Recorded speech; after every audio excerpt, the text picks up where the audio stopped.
ما الذي يفرق بيننا وبينهم؟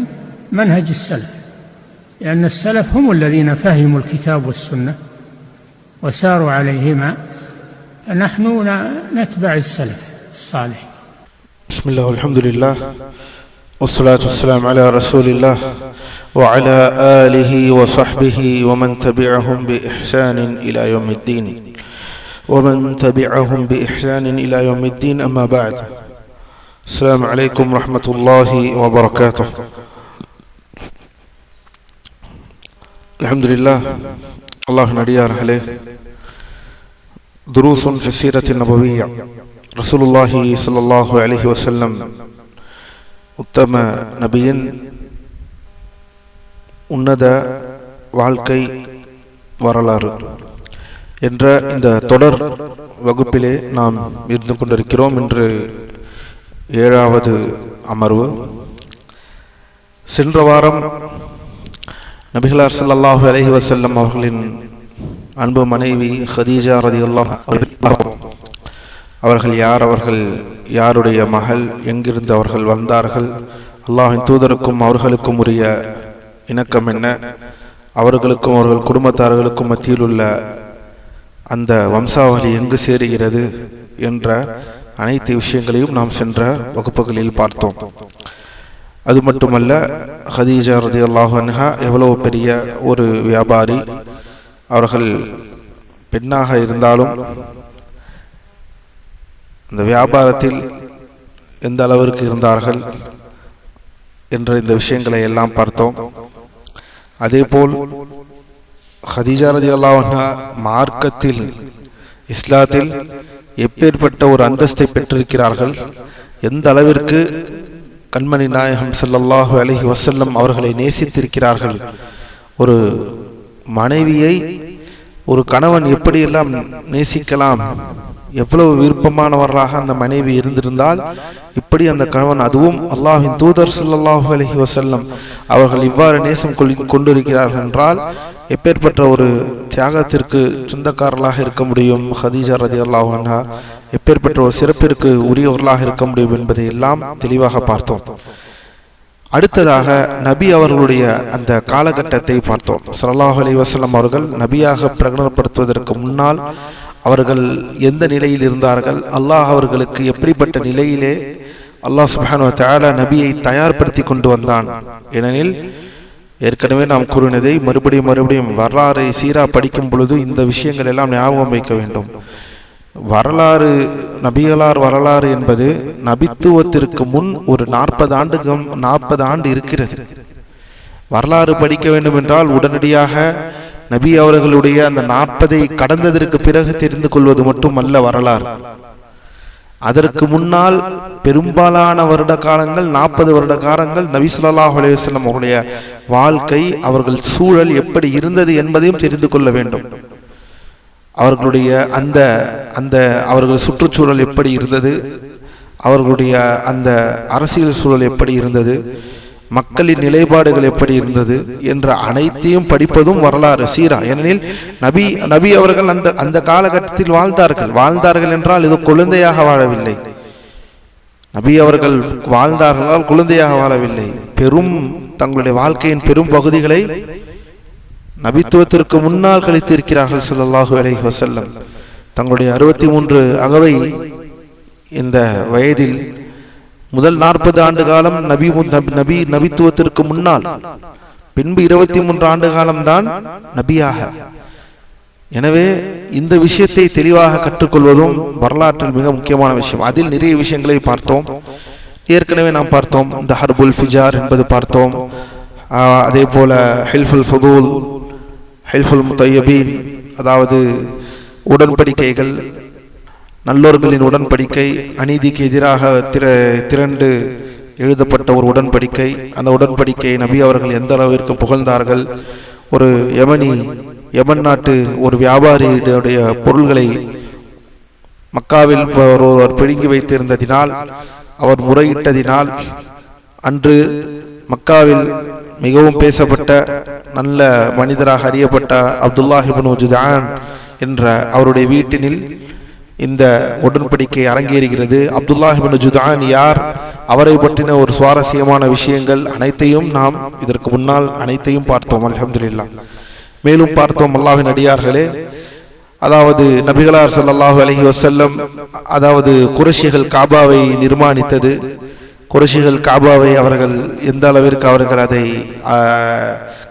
அதை அவர்கள் ஆட்சி செய்தார்கள், காபாவை எந்த அளவுக்கு அவர்கள் நிர்வகித்தார்கள் என்ற விஷயத்தையும் பார்த்தோம். மேலும் நமக்கெல்லாம் தெரியும், நபி ஸல்லல்லாஹு அலைஹி வஸல்லம் அவர்களுக்கு 35 வயது, 35வது வயது இருக்கும்போது நபிகளார் தனது சமூகத்தாருடன் சேர்ந்து காபாவை நிர்மாணிப்பதில் பங்கெடுத்துக் கொண்டார்கள் என்பதை நாம் பேசினோம். காபாவை மறுபடியும் அந்த சீர் செய்தார்கள். நாம் ஏற்கனவே போன வகுப்பிலே பார்த்தோம், காபா ஏன் சுருக்கி கட்டப்பட்டுள்ளது, காபாவின் உண்மையான அளவு என்ன, காபாவின் உண்மையான அளவு என்ன, காபா இன்று எந்த அளவிற்கு சுருக்கப்பட்டுள்ளது, அந்த ஹிஜ்ர் என்று சொல்லப்படக்கூடிய அந்த ஹிஜ்ர் இஸ்மாயில் என்று சொல்லப்படக்கூடிய அந்த வளைவு என்பதும் காபாவை ஒட்டிதான். அது ஏன் முழுவதுமாக விரிவாக்கப்படாமல் சுருக்கி உள்ளப்பட்டுள்ளது, அதனுடைய வரலாறு என்ற அனைத்தையும் நாம் தெளிவாக பார்த்திருக்கிறோம். அல்லாஹ்வின் அடியார்களே, அதன் வாயிலாக பாரக்கல்லாஹு ஃபீக்கும் அடுத்த விஷயத்தை நாம் பார்ப்போம். மேலும் நபி ஸல்லல்லாஹு அலைஹி வஸல்லம் அவர்கள் கடைசியாக பார்த்தோம், குறைஷிகள் தங்களை அல் ஹம்ஸ் என்று அழைத்துக் கொண்டார்கள். அவர்கள் தங்கள் என்னப்படி மார்க்கத்தில் கடினத்தையும் உறுதியையும் கொண்டவர்கள் என்று தங்களை தாங்களே அழைத்துக் கொள்பவர்களாக இருந்தார்கள். யார்? குறைஷிகள். தங்களை தாங்களே கடினமானவர்கள். ஏன்? நாங்கள் காபாவை காப்பாற்றுகிறோம், காபாவை நாங்கள் என்ன செய்கிறோம், காபாவை நாங்கள் பாதுகாக்கிறோம் என்ற இப்படிப்பட்ட வார்த்தைகளை கொண்டு அவர்கள் காபாவுக்கு ஹும்ஸ் என்று தங்களை தாங்களே அடையாளப்படுத்திக் கொண்டார்கள். மேலும் இன்னும் சில விஷயங்களை பார்த்தோம். அவர்கள் உருவாக்கிய ஒரு பிதத்துகளில் ஒன்று, முஸ்தலிஃபாவில் தங்கிவிட்டு எங்கே போக மாட்டார்கள், ஹஜ்ஜிற்கு அரஃபாவிற்கு செல்ல மாட்டார்கள். ஏன் அரஃபாவிற்கு செல்ல மாட்டார்கள்? எதனால் அரஃபாவிற்கு செல்ல மாட்டார்கள்?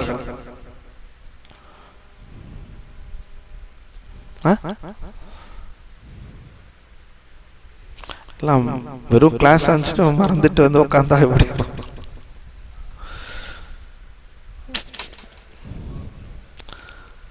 அப்படி இல்லை.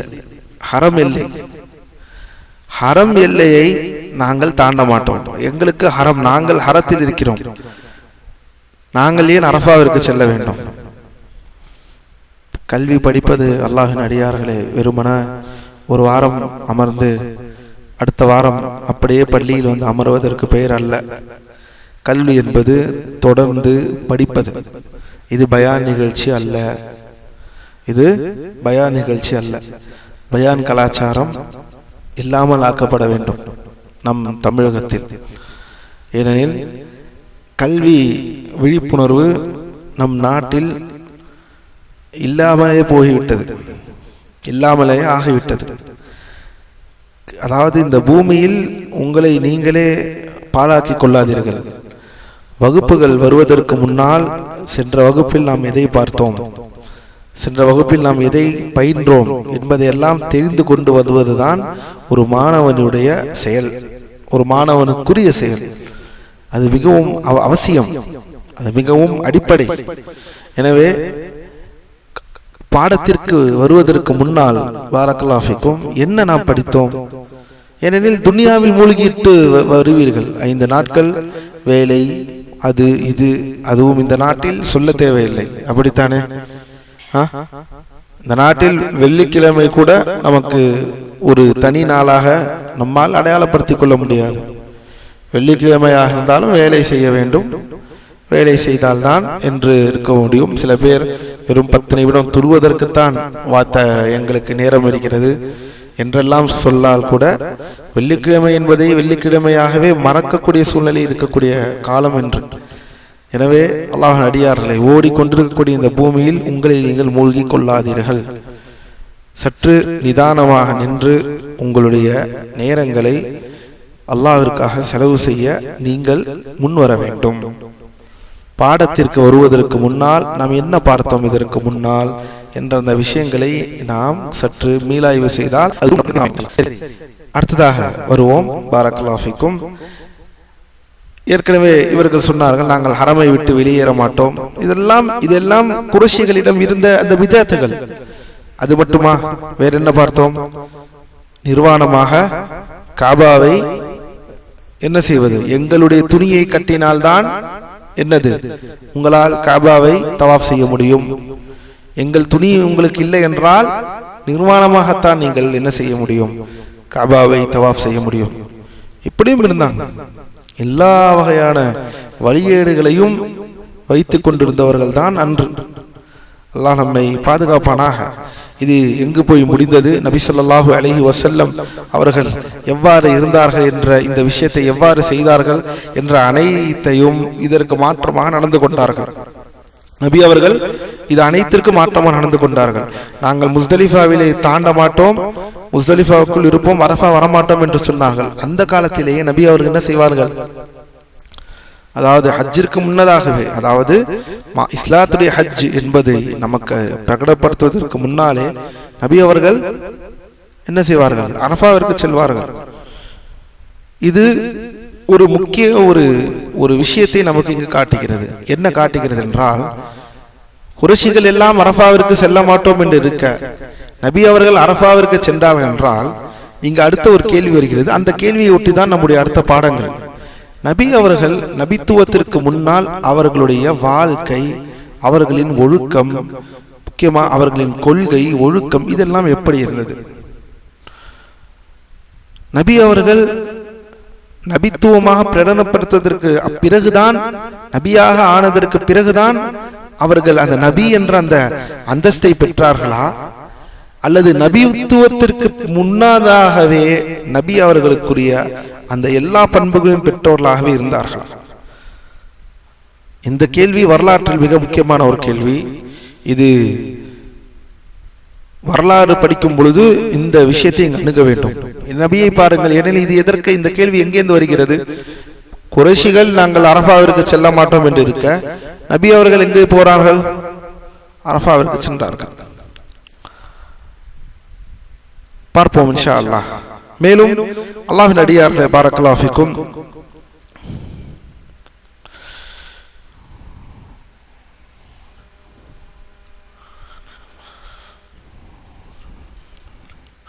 இன்னொரு அறிவிப்பை பாருங்கள். பாரக்கல்லாஹு ஃபீக்கும். அல்லாஹ்வின் தூதர் ஸல்லல்லாஹு அலைஹி வஸல்லம் அவர்கள் சமூகத்தாரின் மார்க்கத்தில் இருந்தபோது அல்லாஹ் அவருக்கு அளித்த தௌஃபீக்கின்படி, அல்லாஹ்வுடைய பாதுகாப்பின்படி மக்களுடன் அங்கிருந்து திரும்புவதற்காக அரஃபாவில் தமது ஒட்டகத்தின் மீது தங்கியிருந்ததை நான் பார்த்தேன். பாருங்கள், ரசூல் ஸல்லல்லாஹு அலைஹி வஸல்லம் அரஃபாவில் இருந்து திரும்புவதை நான் பார்த்தேன் என்று பின்னர் இருக்கக்கூடிய அறிவிப்புகள் அறிவிக்கிறார்கள். ஆனால் இந்த அறிவிப்பை கவனியுங்கள். புகாரி மற்றும் முஸ்லிமில் ஜுபைர் இப்னு முத்இம் ரலியல்லாஹு அன்ஹு அவர்கள் அறிவிப்பதாக வந்துள்ளது. கவனியுங்கள். அரஃபாவில் எனது ஒட்டகம் ஒன்று காணாமல் போய்விட்டது. நான் அதனை தேடி சென்ற போது நபிகளார் ஸல்லல்லாஹு அலைஹி வஸல்லம் அவர்கள் அரஃபாவில் தங்கியிருப்பதை கண்டேன். அப்போது நான், இவர் ஹும்ஸ் கூட்டத்தை சேர்ந்தவராயிற்று, இவருக்கு இங்கு என்ன வேலை என்று நான் கூறினேன். கவனியுங்கள். ஜுபைர் இப்னு முத்இம் ஒரு சஹாபி. இவருடைய தந்தை ஒரு பெரிய கதைக்குரியவர். யார் தெரியுமா? முத்இம் இப்னு அதி. முத்இம் இப்னு அதி கேள்விப்பட்டிருக்கிறீர்களா? யார் இவர்கள்? முத்இம் இப்னு அதி. இவர் காஃபிரா அல்லது முஸ்லிமா? காஃபிர். முத்இம் இப்னு அதியுடைய மகன் தான் ஜுபைர் இப்னு முத்இம்.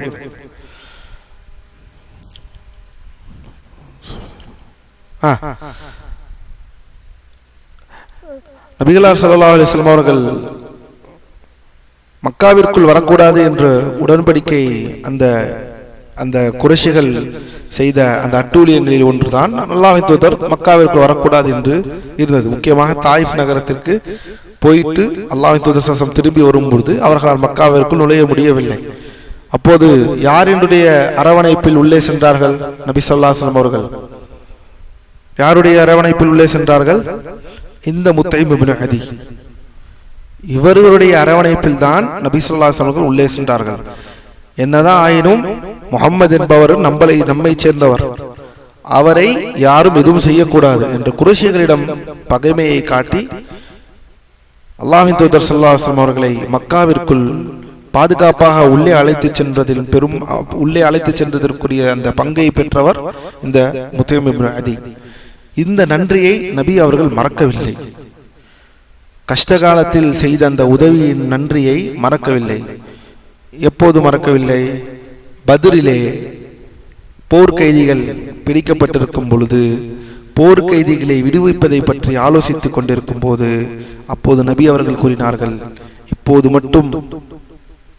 மட்டும் முத்தைம் இப்னு அதி இருந்திருந்தால் வலவ் கல்லமனி லிஹாஉலா இன்னத்னா லஅத்லக்துஹும் லஹ். அல்லாஹ்வின் தூதர் ஸல்லல்லாஹு அலைஹி வஸல்லம் சொன்னார்கள், இப்போது முத்தைம் இப்னு அதி மட்டும் இருந்திருந்து அவர் இவர்களுக்காக என்னிடம் பேசியிருந்தால் நான் முத்தைம் இப்னு அதிக்காக நான் இவர்களை விட்டிருப்பேன் என்று சொன்னார்கள். எதை காட்டுகிறது என்றால், ஒரு இறை நிராகரிப்பாளராக ஒரு காஃபிராக இருந்தாலும் அவர் இந்த பூமியில் நமக்கு ஒரு நன்மை செய்திருந்தால் அந்த நன்மையை மறக்காமல் அவருக்கு அதை பகரமான ஒரு முறையில் அதை திருப்பி செலுத்துவதில் எந்த தவறும் இல்லை. இன்னும் செய்யக்கூடிய அந்த செயல் அவர் இஸ்லாத்தின் பால் ஈர்க்கக்கூடிய விஷயங்களாக அது இருக்குமே எனில் அது மிகவும் சாலச் சிறந்ததாக இருக்கிறது. இதுதான் அல்லாஹ்வின் தூதர் நமக்கு கற்றுத்தந்தது. நம்மளுடைய வேல்யூஸ், நம்மளுடைய அடையாளம். நன்றியை மறவாமல் இருப்பது. இருக்கிறோமா? நபி அவர்களை பாருங்கள், கஷ்டத்தில் நபி அவர்களுடைய வாழ்க்கை இப்படிதான் இருந்தது. யாரையும் மறக்கவில்லை. கஷ்டத்தில் உதவியவர்களை மறக்காமல் இருந்தவர்கள் ஸல்லல்லாஹு அலைஹி வஸல்லம். நாம் எல்லாம் இப்போது அல்லாஹ்வின் அடியார்கள், எல்லோரும் ஒரு பரிணாமத்தை தாண்டி வந்திருப்போம். நமக்குரிய கஷ்டத்தில் நாம் வாழ்ந்த சில காலங்களில் சில பேர் நமக்கு துணையாக இருந்திருக்கலாம். அவர்களுடைய பங்களிப்பை நாம் வீணாகவோ உதாசீனப்படுத்த வேண்டாம். உங்களால் முடிந்தால் அவர் உங்களுக்கு நன்மையை செய்திருந்தால் அவர்களுக்கு நன்றி செலுத்துவதில் ஒரு தவறும் இல்லை என்பதை கவனமாக ஆக்கிக் கொள்ளுங்கள்.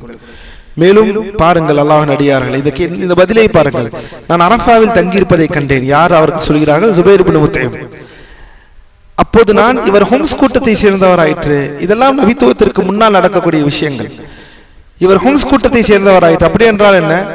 குறைஷிகள் ஆயிற்று. ஏனெனில் இவர்களுக்கு இங்கு என்ன வேலை என்று கூறினேன். பாருங்கள், இது என்ன தெரிகிறது? ஏனெனில் ஜுபைர் ரலியல்லாஹு ஆச்சரியப்படுகிறார். ஏனெனில் நபிகளார் அவர்கள் குறைஷி குலத்தை சேர்ந்தவர்.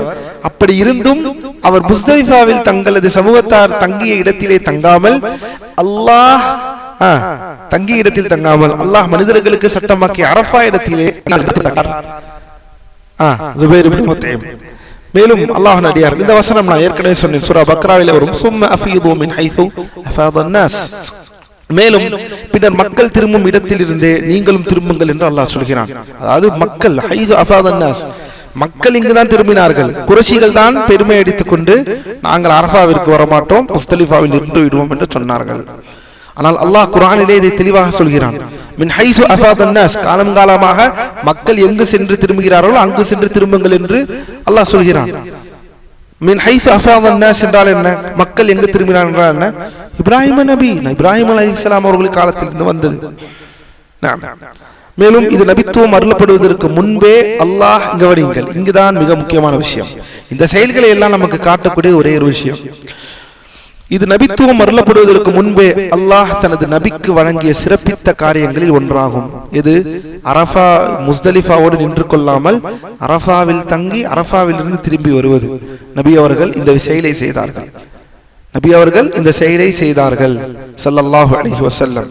தமது சமூகத்தார் கொண்டிருந்த தவறான வழிகளுக்கு மாற்றமாக நடக்கும்படி அல்லாஹ் அவருக்கு அருள் புரிந்தான். நபித்துவத்திற்கு முன்னால், நபியாக ஆவதற்கு முன்னாலாகவே இப்படித்தான் நபியை தயார்படுத்துகிறான் அல்லாஹ் சுப்ஹானஹு வ தஆலா.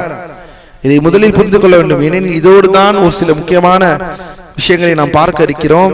நாம் ஏற்கனவே சொன்ன இந்த மேற்கத்திய இந்த ஆராய்ச்சியாளர்கள் சொல்லப்படக்கூடிய ஓரியன்டலிஸ்ட், இவர்கள் எல்லாம் இந்த விஷயத்தில் நபி அவர்களுடைய பெயருக்கு களங்கம் விளைவிக்க முயற்சிக்கிறார்கள்.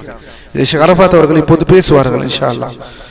மேலும் அல்லாஹ்வின் அடியார்களை பாருங்கள், அல்லாஹ் அவருக்கு அருள் புரிந்தான். அல்லாஹ்வின் தூதர் ஸல்லல்லாஹு அலைஹி வஸல்லம் அவர்களுக்கு அவர் பிதத்துகளிலும் வழிகேடுகளிலும் அவரை பின்பற்றுபவராக அல்லாஹ் ஆக்கவில்லை. கவனியுங்கள், பிதத்துகளையும் வழிகேடுகளையும் பின்பற்றுபவராக அல்லாஹ் ஒருபோதும் நபி அவர்களை ஆக்கவில்லை. இதோடைய தெளிவான விளக்கத்திற்கு இப்போது செல்வோம்.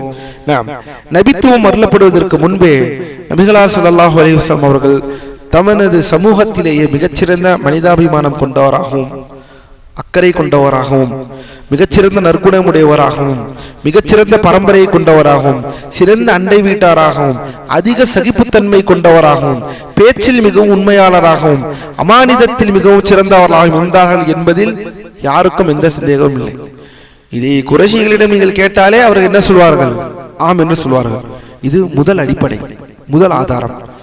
நபி அவர்கள் நபிக்கு முன்னால் அவர்கள் பாதுகாக்கப்பட்டவர்களா இல்லையா என்பதற்கு அந்த கேள்விக்கு பதில் இங்கேயே ஆரம்பமாகிறது. ஒரு மனிதன் ஊரே திரண்டு கேட்டாலும் இவர் நல்லவரை தவிர வேறு யாரும் இல்லை என்று சொல்ல முடியும் என்றால் நபியாக அவர்களுக்கு முன்னாலே நபியை சொல்வார்கள் ஸல்லல்லாஹு அலைஹி வஸல்லம் அவர்களை. நாம் ஏற்கனவே சொன்னோம், காபாவுடைய அந்த கல்லை ஹஜரை யார் எடுத்து வைப்பது என்ற அந்த முறையிலே ஒரு மனிதர் வருவார், அவரிடம் நாம் கேட்டுக்கொள்வோம் என்று வரும்பொழுது அங்கு யாரை அல்லாஹ் அனுப்புகிறான்? நபி அவர்களை அனுப்புகிறான். எல்லோரும் ஏற்றுக்கொண்டார்களா? அவ்வளவுதான்.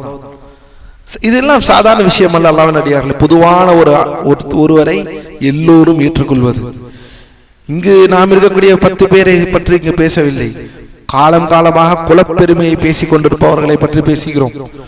பெரும் குலப்பெருமைகளையும் கோத்திர பெருமைகளையும் பற்றி பேசுபவர்களை பற்றி நாம் இங்கு பேசிக் கொண்டிருக்கிறோம். அவ்வளவு எளிதாக எல்லாம் ஏற்றுக்கொள்ள மாட்டார்கள். சுப்ஹானல்லாஹ், அல்லாஹ் நம்மை பாதுகாப்பானாக. இங்கு நாம் ஒவ்வொரு நாளும் நியூஸிலும் ஒவ்வொரு நாளும் செய்திகளை பார்க்க முடியவில்லை. குலப்பெருமையை பேசி பேசி பேசி பேசி இந்த நாடு அழிந்து கொண்டு போய் கொண்டிருக்கிறது. கொலை, கொள்ளை, ஆணவ படுகொலை, லா ஹவ்ல வலா குவத்த இல்லா பில்லாஹ். குலப்பெருமை, கோத்திர பெருமை, குலப்பைத்தியம் பிடித்து, கோத்திர பைத்தியம் பிடித்து, ஜாதி வெறியை பிடித்து, உண்ண உணவில்லை என்றாலும் உடுக்க உடை இல்லை என்றாலும் மானம் மானம் என்று சொல்லி, சுப்ஹான் அல்லாஹ், எந்த மானம்? உடல் மானமோ? இந்த மானம் அல்ல. இந்த ஜாதி வெறி, குலவெறி, கோத்திர வெறி, இதனால் ஒரு சமூகம் தங்களையே அழித்து கொண்டிருப்பதை நம் கண்கூடாக பார்க்கிறோம். கவலையை தவிர வேறு எதுவும் இல்லை. மனது வெறும் கவலையால் மட்டுமே துடிக்கிறது. அல்லாஹ் அவர்களுக்கு நேர்வழியை வழங்குவானாக.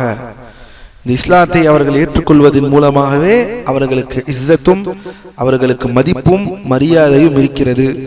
வலில்லாஹில் இஸ்ஸத்து வலிரசூலிஹி வலில் முஃமினீன்.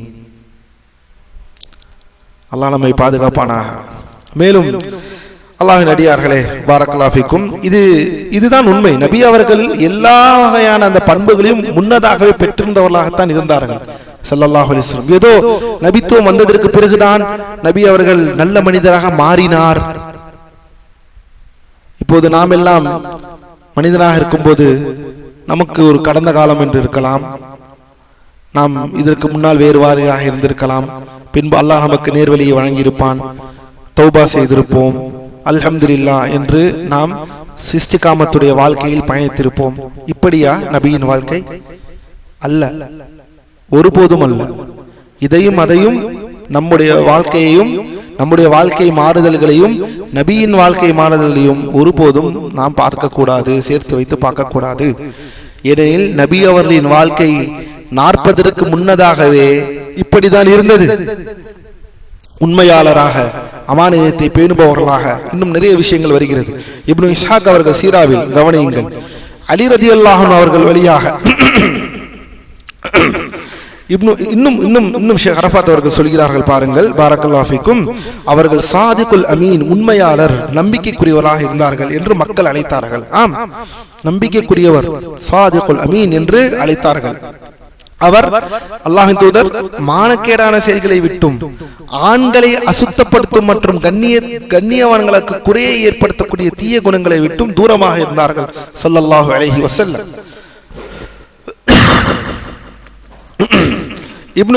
இப்னு இஸ்ஹாக் அவர்கள் சீராவில் ஒரு செய்தியை பதிவு செய்கிறார்கள். இதை கவனியுங்கள். அலி ரலியல்லாஹு அன்ஹு அவர்கள் வழியாக ஒரு செய்தி வந்துள்ளது.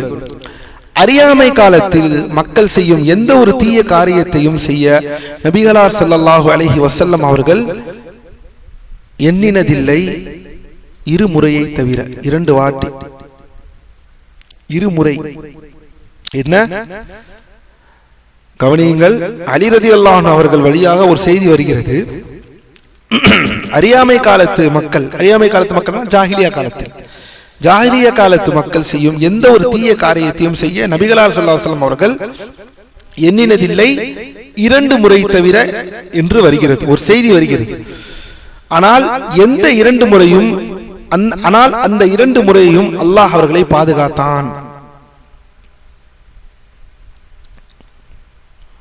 அந்த 2 முறைதான் வாழ்க்கையில் 2 முறை. எல்லா மக்களை போல் தனியாக ஏதோ ஒன்று அல்ல, எல்லா மக்களை போல் இருக்கும் பொழுது அந்த செயலை செய்ய எண்ணினதாக ஒரு செய்தி வருகிறது.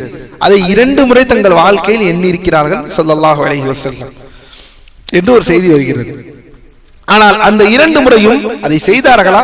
செய்யவில்லை, எண்ணினார்கள். யார் பாதுகாத்து விட்டார்? அல்லாஹ் ரப்பு பாதுகாத்து விட்டான். இந்த விஷயம் மிக முக்கியமான விஷயம். அது மட்டுமல்ல, அது என்ன, எப்போது? அதுவும் தங்களுடைய கரெக்டான அந்த ஊரியான அந்த இளமை பருவத்தில். எப்போது? நபி அவர்களுடைய அந்த இளமை பருவத்தில், அந்த டீன் என்று சொல்லக்கூடிய அந்த இளமை பருவத்தில்.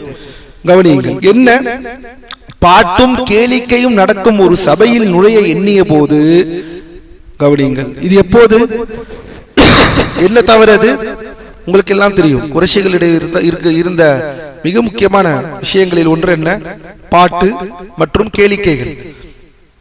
அவரிடம் இது இருந்தது. இது நடக்கக்கூடிய சபைக்குள் உள்ளே செல்ல எண்ணினது.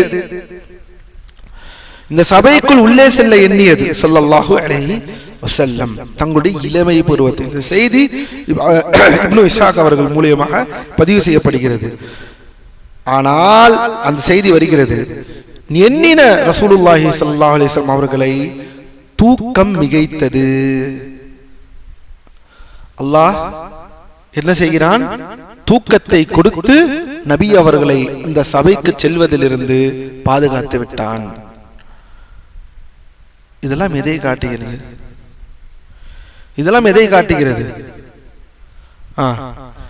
நபித்துவம் எங்க அலி ரலியல்லாஹு அன்ஹுக்கு தான் வந்துச்சு. மாத்தி யாருக்கு கொடுத்துட்டு போயிட்டாங்க? முஹம்மது ஸல்லல்லாஹு அலைஹி வஸல்லம் அவங்களுக்கு முகமதுக்கு கொடுத்துட்டு போயிட்டாங்க என்று இந்த ராஃபிதாக்களும் இந்த ஷியாக்களும் சொல்வதெல்லாம் இங்கு வருமா? இதெல்லாம் எவ்வளவு பெரிய ஒரு ஆதாரம். நபி அவர்கள் எல்லோரும் எண்ணின அந்த ஒரு விஷயத்தை எண்ணியதுக்கும் அந்த தூக்கம் அவர்களை மிகைத்து விட்டது. பின்பு அதிலே வருகிறது, பின்பு சூரியன் வெப்பம் பட்டுதான் அல்லாஹ்வின் தூதர் அவர்கள் விழித்தார்கள். பின்னர் மற்றொரு முறையும் அவர்களுக்கு இது போலவே நடந்தது. அதன் பிறகு அல்லாஹ் அவருக்கு நபித்துவத்தை வணங்கி சிறப்பிக்கும் வரை அவர்கள் இது போன்ற எதையும் செய்ய எண்ணியதில்லை. 2 முறை இவ்வாறு கேளிக்கை, பாட்டும் கேளிக்கையும் நடக்கக்கூடிய இடத்திற்கு செல்ல எண்ணியது என்று ஒரு அறிவிப்பு வருகிறது. அடுத்ததாக கவனியுங்கள். இந்த இடத்திலே ஷேக் அவர்கள் இதை பதிவு செய்யும் பொழுது ஒரு விஷயத்தை சொல்கிறார்கள். ஷேக் அரஃபா அறிவிப்பாளர் வரிசை குறித்து ஒரு குறிப்பு. இந்த செய்தி அறிவிப்பாளர் வரிசை ஆதாரபூர்வமானதல்ல. இதுதான் முக்கியம். ஏனெனில் இதன் அறிவிப்பாளர் வரிசையில் முஹம்மது இப்னு அப்துல்லாஹ் இப்னு கைஸ் இப்னு மஹ்ரமா என்பவர் இடம்பெற்றுள்ளார். இவர் ஹதீஸ் கலையில் நம்பிக்கைத்தன்மையை மதிப்பிடும் இமாம்களால் நம்பகமானவர் என்று அங்கீகரிக்கப்பட்டவராக இவர் இல்லை. இருப்பினும் இதில் உள்ள பொதுவான கருத்து பல ஆதாரங்களால் உறுதிப்படுத்தப்படுகிறது. என்ன பொதுவான கருத்து? பொதுவான கருத்து என்றால், அல்லாஹ்வின் அடியார்களே, விஷயத்திற்கு வருவோம். அல்லாஹ் தனது நபியை பாதுகாத்தான். அவர்களது உண்மையும் அமானிதமும் வெளிப்பட்டதும் அறியாமை காலத்தின் அருவருப்பான செயல்களை விட்டு அல்லாஹ் தூதர் ஸல்லல்லாஹு அலைஹி வஸல்லம் அவர்கள் தூய்மையாக இருந்ததும் இதற்கான ஆதாரங்களாகும். بيننا وبينكم الكتب كان أحمد يقول البدع بيننا وبينكم الجنائز